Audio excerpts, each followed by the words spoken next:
People, deluded, I'm back again. Thank you very much for tuning in and them things. But what was I going to speak to you guys about?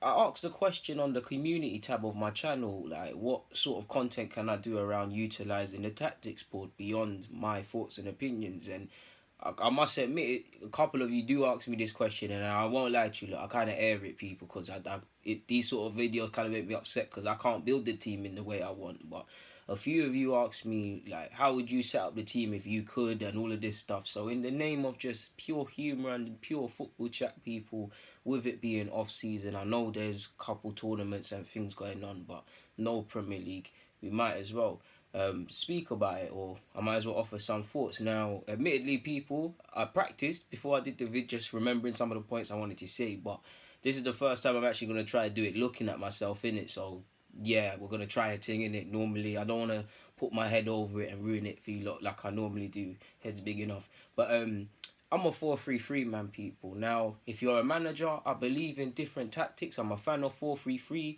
I'm a fan of deviating slightly with the 4-3-3. It doesn't necessarily have to be one striker, two wingers, or three strikers, or whatever. It can, you get me? We can. What I mean by deviating is I don't want to mess up. I want to speak about what I want to speak about, but and I wasn't planning on this. But for instance, can be 4-3-3 on paper, but you can do a thing like that. You see what I'm saying, people? Obviously, it's not a 4-3-3 anymore, but my point is, I think people get hung up on formations and things and all of these sort of things too much in it, because when they game, everyone's got a plan until they get punched in the face, and obviously, footballing terms, man, are not getting punched and that, but get the point. Now, like I said, I'm a 4-3-3 man, innit? It's my bias, people. I like three midfielders. I don't actually like, obviously it's not a 4-3-3 anymore, but I don't actually like well, it is, but I don't necessarily like a 10, people, of sorts. If you've got a sick 10 and I do you want one of them in the squad and advocate using it, but if it comes down to it, I want someone like, how can I put it? Like, Bernardo Silva is obviously, I would describe him as a 10 in it, like, just because of how he plays, he's so majestic. But you know Bernardo, yes, he starts on the right for City and that. You know Bernardo can calmly play in midfield, people. Kevin De Bruyne is probably a better example. When I say 10, don't. When I say 10, a lot of people, not just this vid, but in general, I think you lot misunderstand me, and it's a bit my fault. Because what I mean by that is the creative spark in my team is not necessarily the outright 10, but I don't necessarily like 10. I want three midfielders. Obviously, some games you need a defensive mid. We've spoken about attacking mids and that, but I like three midfielders in it. Three midfielders. They don't necessarily have to be defensive minded, but ideally for me, box to box, tigerish sort of approach, because I need you to be able to get up and down, up and down. And a big thing for me that I feel people overstate is the wide areas. I was a fullback, people. Obviously, where's your teammates? Sadly, I seem to have lost a red. I'm quite upset about that. We've lost one of you lot already. Let's go with what was the point I was even gonna make? I even forgot the point I wanted to make. But yeah, now it's back. Sorry, people. Now, this is the situation I'm talking about, people. Yeah. Obviously, you see the traditional ones, people. We all see the typical. You have wingers on the opposition. Naturally, people. Obviously, you see 2v1s in it. You now see 2v1s appearing on the field. You see what I'm saying? You see 2v1s. You see the wingers, and I should really bring up the fullbacks. And now it's 2v2. But if we remove the fullbacks for a second, and remove. Oh, yeah, that's the fingers. Keep the wingers up there. Apologies, people. But obviously, this is a left winger. He's going to want to attack the right-hand side. That's cool for him, 1v1. But if my man, their left back, decides to come forward, as we've spoken about, and the winger doesn't go back, the winger should follow him back, because he's 2v2. You've got two men there trying to deal with two threats. So in theory, for those that don't understand it, it becomes a case of shuffling across. Naturally, obviously, him on this side will tuck in and things like that. But it becomes a case of that. But I feel what doesn't go into it, people, and let me remove things to make it easier for you.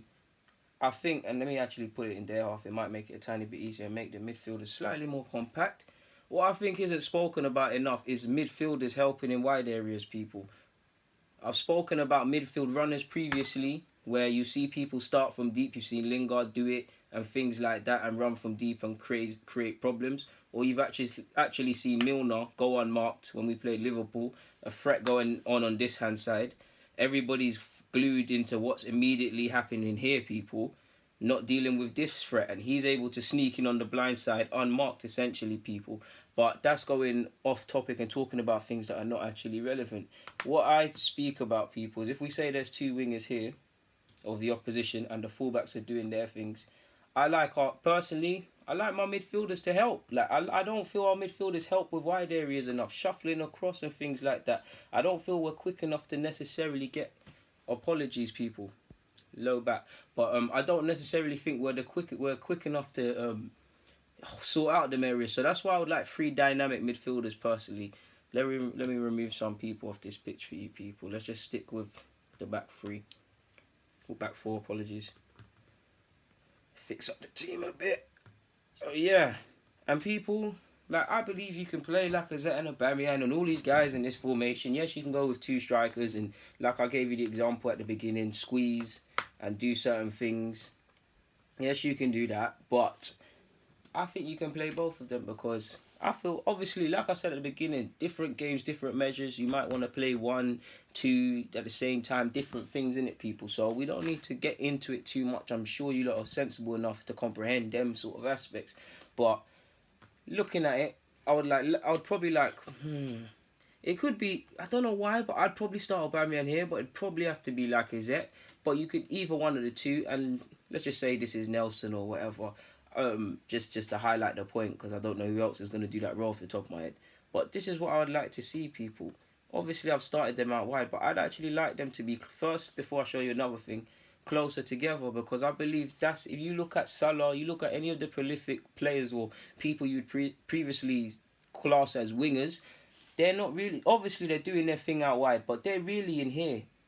It's irrelevant being in wide. Even Mahrez, all of these players, they do their thing out wide, but it's all about being in these areas now. You can even type in Salah and Klopp on Google, and you can see fantastic articles about how Salah and Klopp to work together to get him into more threatening areas. Again, he played up front sometimes, but you see, read between the lines. They worked on coming off the flanks and getting in dangerous areas. He scored more goals. Obviously, the game's at that weird little cycle now where the width has to be provided by the fullbacks, people. So that's what I would like to see. Our fullbacks do all of that sort of stuff. Obviously, people need to go out wide and we create 2v2s and 3v3s and pretty little passes and stuff, as you lot know as Arsenal fans, that we personally love. But that's why I like my fullbacks up there. And that's why, people, I told you, look, I need three dynamic midfielders because I need my fullbacks to have engines to get up and down this field. Like you see with Robertson, because he goes so high up the field, naturally at times there's a lot of space that Liverpool leave. He's got to be able to bust the gut and make them lovely recovery challenges. So that's got to be said. But I need my midfielders as well. I need my strikers and front men, wingers, whatever, to work as well and be dynamic, but I need my midfielders because, as you can see, there's a space. Bringing him temporarily back into the game now. Let's just say this week, where the opposition's under pressure, they've given it out to this fullback. He's passed it to his centre half, and he's played it into space, people. And he's quick. He's running down this flank. See what I'm saying? Now, Robertson or let's just say Kohler, whatever, he's got to be able to get back and have the engine, but you can see the gap already, people. And that's where I need my midfielders to be dynamic so they can cover that. So they can make a smart little foul, break down play so we can get back as a team. Do you see what I'm saying? Not even removing the midfielders, but making them irrelevant for a second to you lot, people. Apologies for making a mess. I had no intentions of actually doing the arrows and stuff, but getting excited and that. It's all overstated. Of course, when you play Lacazette and Aubameyang, everyone wants to be in the central areas, and there is a debate for that. But I believe everybody can do interchanging movement. I feel, for instance, Aubameyang could be up front a couple of times, or we can come out here and get into pockets and stuff. Our other attacker the same, but just off my initial bias would probably be Lacazette, you come and drop. Aubameyang, you can kind of take up that position and you have the freedom of kind of out here in little pockets and stuff, because think about it, people, this centre half is not going to have to mark someone. He is. So if they want to mark Aubameyang and Lacazette's drop deep and stuff, and they can still threaten in areas, blind spots start to appear on a football pitch, people. So if we start bringing in obviously I've just said Lacazette, Aubameyang, you've got whoever as well. Lacazette will be dropping here. You've got Nelson. You've obviously got Aubameyang. Our midfielders would have to go and support the team because we are a possession based team. We need to play high up the field. Even our centre halves, again, it's not to scale, but our centre halves would have to be at the halfway line, and that's why I need my midfielders to be dynamic so I can squeeze people. And then again, you can see because we do this. We play a high line. This is why we need to be good on the recovery, and this is why we have a lot of issues because we haven't got the most dynamic of midfielders. Yes, we've got Torreira. We play a high line with defenders that are not necessarily quick. Koscielny does his thing, but he's past it now. Socrates is quick in my opinion, fairly quick for a centre half, deceivingly quick in fact, but he's not exactly Speedy Gonzalez. And if this is Mr. Mustafi, like you saw in a cup final last season, if Sergio Aguero and him, who in him is in a foot race and it's a counter attack, one player is gonna put their hands up looking to the ref like an elementary child, and the other striker is gonna score a goal to help his team lift the trophy and that. So for me, it'd be the 4-3-3. But I must admit, people, I know people say what, and maybe it's for another vid. If you lot want it, I might do it. But it might be for another vid. But when people speak about 5 at the back and things, I think Arsenal need to play it. That's one thing I love about Unai Emery, that he actually is on changing tactics and personnel. Of course, there's a conversation that can be had about him personally finding balance. I personally agree with elements of that.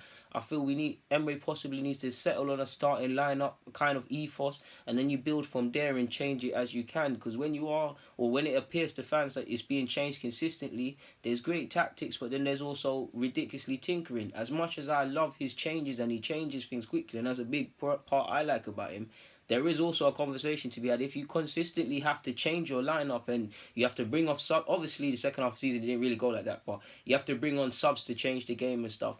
The players, clearly there's a lot of question marks over the players. But does that mean, are you necessarily starting things the best way you possibly can if you constantly have to change your tactics and bring on other people? Again, that's playing devil's advocate and whatnot. But for those that were calling for this, like I said, I'm a 4-3-3 man. I like to think the theme you got from how I would like to see is energy. We're starting to run and stuff, but I just feel a couple of players in a couple positions are not dynamic enough. And there's a couple of individuals that I don't feel if I was manager they'd be able to consistently play for me. For instance, Xhaka. I think Xhaka he divides opinions. I think Xhaka, 55 million is 55 million people. I'm on that. I'm not necessarily drawn to Xhaka. I don't think he's as rubbish. I know all these things people get onto him about. I think he could be a decent squad player, nothing more. Emery knows more about football than me, and Wenger sure as hell does, but they both played him consistently, so he must be offering something. But for me, for instance, he wouldn't be dynamic enough in for what I require, because yeah, he can pick up the ball off, they're not actually here, but he can pick up the ball off the keeper and the centre halves and he can spray it and stuff. When I'm talking about covering wide areas and being he's not switched on normally, but when I'm talking about covering wide areas and that, I don't feel he can do that necessarily. Mkhitaryan and Ozil, they can press and they have at times shown it, but I don't feel either of them necessarily would be able to play for me consistently in the way I would like to see, to be fair with you, because I think football is left poetry in motion and all of these sort of things, and it's about that Bernardo Silva sort of stuff. All action, don't matter if you're 5'10" or 6'7", you gotta be on the rough and tumble of the game and that. But on that note, I've got nothing more to add. So people, thank you for watching, and for those who wanted a vid like this, hopefully I've given you some decent content. For now, I'm gonna get out of here. People, Deluded. Like I said, thank you for watching. It's been a pleasure. Comment, subscribe, and do the rest if you wish, man. Follow me on all my socials. They're in the description.